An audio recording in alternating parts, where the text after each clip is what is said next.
Hola. Let me put all of this together. Well, first of all, thank you so much to Planned Parenthood for allowing all of these beautiful faces to share their stories. So thank you so much for the wonderful women who have been before me. And let me just start to say that I absolutely love Memphis and I love this country. So, all right, let's start. So this is the last one. And I'm so excited. And also, I want to share my story that not a lot of people know. So, in this world, taking a quote from Benjamin Franklin, in this world, nothing can be said to be certain except death and taxes. The saddle was not securely fastened, and we started to fall. Everything happened so fast, but I remember vividly every second. While I was pulling on the reins, the horse reared up, and Jose Luis fell. My grip was still firm, and I was scared of letting go. With extraordinary force, I pulled myself up, but my uncontrolled movement caused the horse to rear up again. And in that instant, I could no longer hold tight, and I felt my body thrown to the ground. The only thing that I remember was my head hitting the hard-packed dirt. Everything stood still, and there was a pause, a long pause. No noise, no movement, just a bright white light.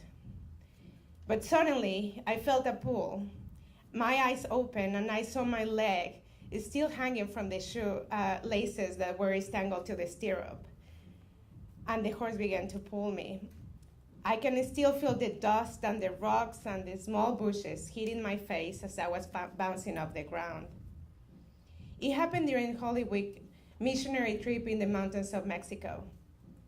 After a couple of hours, we were found and transported to the closest town to receive medical treatment. I had scars all over, broken bones, dislocated ribs, but the most dangerous injury was in the head. I had a very large blood clot in the brain. And the neurosurgeons were not expecting me to live. Paralysis on half of my body was now part of my life, and so were the intense headaches. I constantly prayed to die to skip the pain. I was 16, and that first encounter with death made me thankful. My task and duty to this life began. Living with bonus days, I knew this second chance meant something. I decided against my mom's wishes to make something on that second chance, something far away. I would offer a year of my life as service to someone who needed it. And I went to a small village near Nampula, Mozambique, the most impoverished country in the world in 1993. After 36 years in civil war, the country was devastated. I lived neither with electricity nor running water. I got malaria as well, but that didn't kill me. What almost did was an attack that we suffered in the village. We were inside a small hut when we heard the gunshots. I kneeled and ducked and covered my head. The same intense white light and long pause took me back to the moment 2 years prior falling from the horse. I don't recall if there were seconds or minutes, but my mind and soul were not there anymore. When I opened my eyes, everything had passed, and we were not hurt. Africa changed my life. I experienced having nothing, living at the edge of natural dangers, poisonous snakes, wild animals, diseases, fire, a diminishing water supply, and the dangers of the war. But the youth taught me how they were resilient because they experienced many forced and violent goodbyes. Not one day was certain. This hard reality was their reality, and it was also mine. Life in Mozambique was about living the moment and working hard, learning and finding happiness in the small details and the split seconds, like the shooting stars we watch sometimes. And as it usually happens in missionary work, you think you're going to go and help, but the roles reverse. The people I live with taught me to be strong, to concentrate on one day at a time, and to look at the sky with the most spectacular sunsets. And at the end of each day, we took time to climb the small hill. We sat on the rocks, breathed, contemplated the red sun setting on one end and the night approaching on the other. It was like a curtain on the stage. We danced around the fire to the rhythm of the African drums resonating all over our bodies and gave closure to that day in a silent prayer. So in touch with nature, so powerless and insignificant, with no control, leaving yourself in the hands of God. I learned what freedom feels like by being detached from material things, but treasuring what everyone can only feel. I was 18, and that second encounter with death made me fearless. I paid some of my taxes to this life, but I was indebted even more by what I had received. At the end of that year, my journey from one of the poorest countries to the wealthiest country in the world was, to put it nicely, shocking.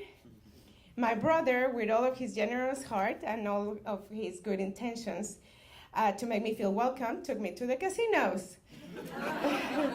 So lights all over, the sound of money falling, the shows, the alcohol, the cigarettes, and the food in endless forms and in an overwhelming amounts being left on the place to waste.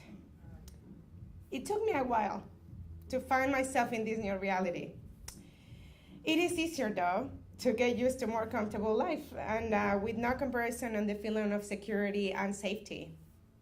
Since then, I have been living in Memphis, Tennessee, the United States of America, the land of opportunity and freedom and diversity and prosperity, the promised land for many, but the golden cage for many more.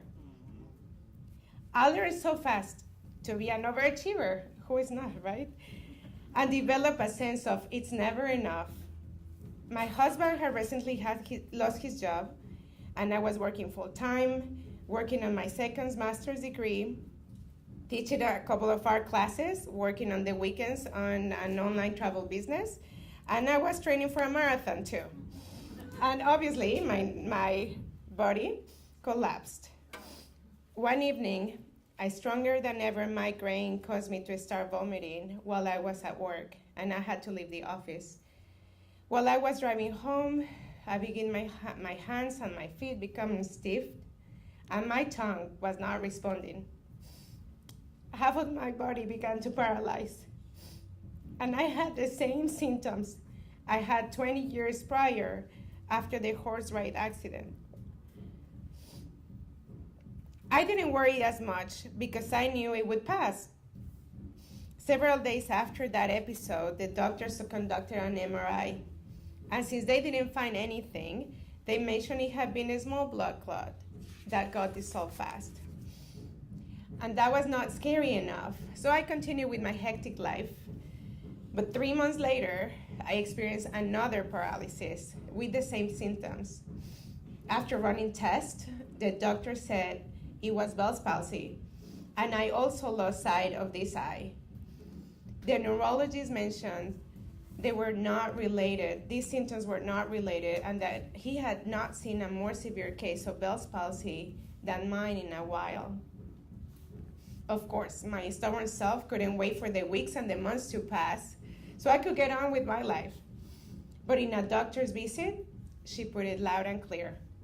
You had 2 paralyses in 3 months, and they've been accompanied with stroke-like symptoms. You have to stop and evaluate how you want to live. Do you want a stroke? And then she paused, and this clicked. Don't do it for you. Do it for your kids. I will need that.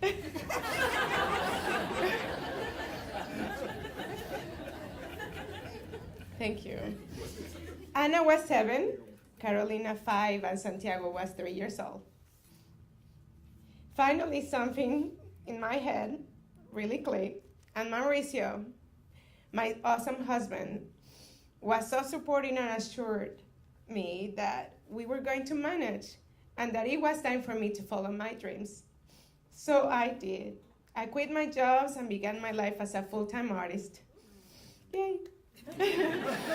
I was 35, and that third encounter with death made me stronger, wiser, but also humble. My indebtedness to life had doubled and tripled, and the sense of duty had increased as well. 3 countries, 3 encounters with death, an accident, an attack. But the third one, a self-inflicted one.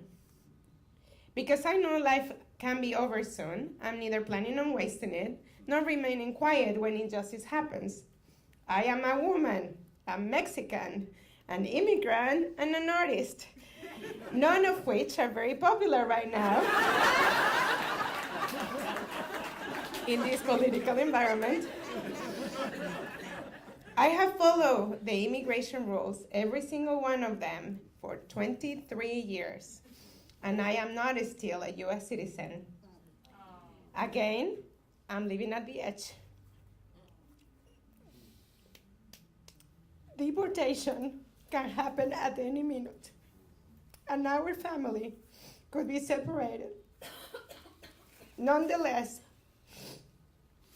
my situation is not as bad as others because I have light skin. I live in a nice neighborhood, and I drive a nice car, so I'm not easily racially profiled.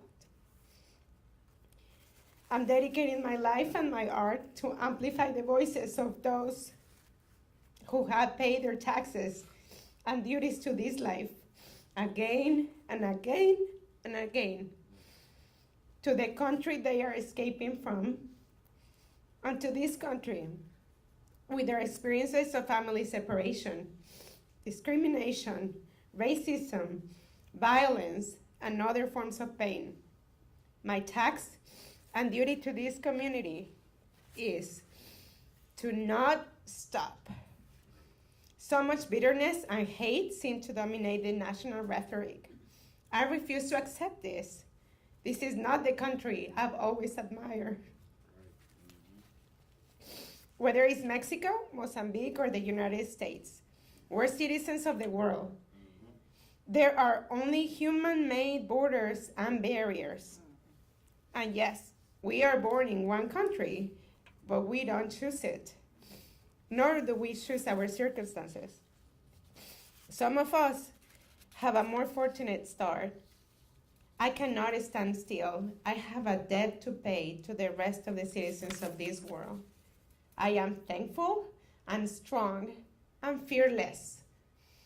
I don't know if I will have more encounters with death before my final departure, but I go to bed at night thinking about the African sunsets and giving thanks, knowing that I paid my taxes that day. I am not afraid to die. I am afraid of not living to the fullest, not paying my debt to this beautiful life I've gotten to live. Because besides taxes and death, one more thing is also certain.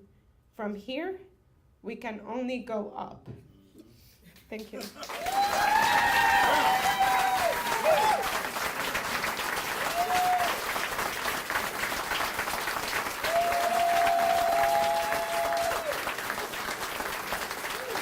Just keep clapping. Just let's give one more round of applause for Carrie, Victoria, Raquel, and Yancy, and all of our performers tonight. Thank you so much for being here. It is my pleasure and duty to remind you that the silent auction will be open for a few more minutes so that you can go put in your final bid on your favorite item and give a lot of money to Planned Parenthood. So thank you again for being here. Go and make your final bid. We'll make an announcement when the auction is officially closed and you can cash out. Thank you. Thank you for listening.